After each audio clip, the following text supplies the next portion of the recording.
Okay, so here we're emptying an attic that had some water damage right in that corner over there.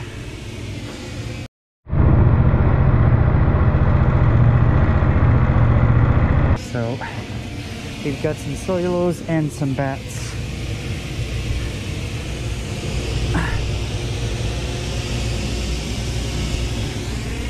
Right down this way. So if you see this type of stuff right there, then that's water damage. As well as over there, see all that wet stuff? So they replaced the shingles. There's a shingle that blew away because of the wind. What I'm doing right now is I'm removing the cellulose and then I'm throwing the bats that way towards the attic hatch, and then it'll be easier to just remove all that stuff in between bags. Alright, so there's the water leak right there, and you can't really tell from the roof, maybe a little bit, but it's right there.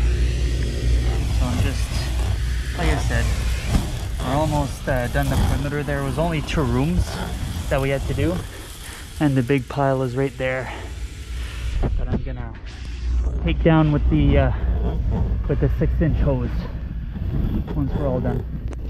So look what just happened there. There's a bunch of water that came from this rock wool piece, right? Because this is hydrophobic. It doesn't hold the water so much. Look at that, right? So we're gonna try and soak that up with a piece of bat here if I can, but it won't because this doesn't hold any water.